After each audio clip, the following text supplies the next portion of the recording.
Alors disons qu'on fait de la prévision quotidienne, donc on fait 3 bulletins par jour, on fait de la prévision classique, le temps qu'il va faire. Et durant l'hiver, on fait de la prévision du risque d'avalanche. Et puis on a aussi un travail de climatologie, c'est-à-dire qu'on va vérifier toutes les données qui sont utilisées pour faire de la prévision en général. Ça se passe uniquement avec de l'informatique, que ce soit des images à la fois de temps réel, donc comme satellite, ou que ce soit de la visualisation de stations automatiques, mais c'est que de l'informatique. Donc ici j'ai tout ce qui est système d'observation avec des images radar et superposé une image satellite. Là j'ai mis la France. Bon, je n'ai pas mis en animation. Ici est en animation au niveau de la Savoie, où on voit qu'on avait ça c'est les images de la nuit, une mer de nuages qui était en Maurienne et qui s'est dissipée comme prévu dans la matinée. Ensuite, j'ai le pointage des stations d'observation avec, il y a des codes pour lire les valeurs, mais bon, évidemment on les connaît. Donc je peux avoir la température, l'humidité, le vent, enfin plein de paramètres pour chaque station, et la hauteur de neige pour certaines en hiver.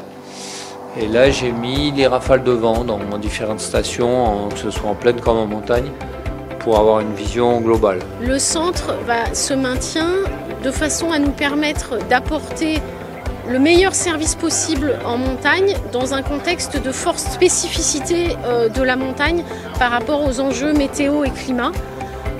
Ces spécificités, c'est d'abord une forte sensibilité avec des enjeux de sécurité qui sont importants en montagne, liés aux avalanches, mais aussi par exemple à la viabilité hivernale sur les routes en hiver.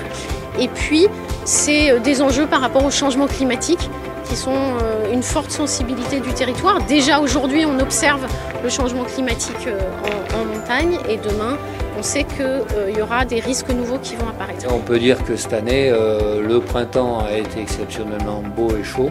On a eu quand même pas mal de précipitations en juin avec des orages.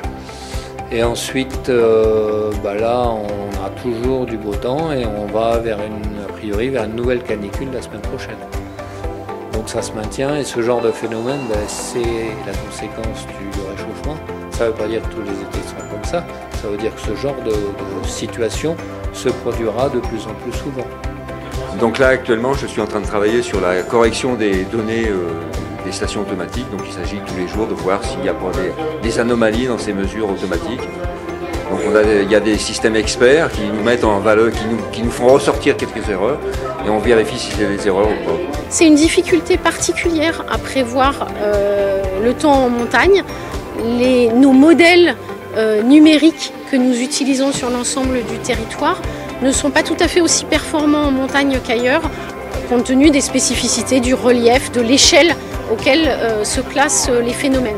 Donc on a besoin en montagne d'un partenariat plus étroit avec les acteurs du territoire pour bien comprendre l'état de la neige. Donc on a un réseau des observateurs niveau météorologique qui nous font remonter des observations sur l'état de la neige, qu'on combine avec nos modèles quand même, et puis l'expertise de nos prévisionnistes, de façon à faire les meilleures prévisions possibles.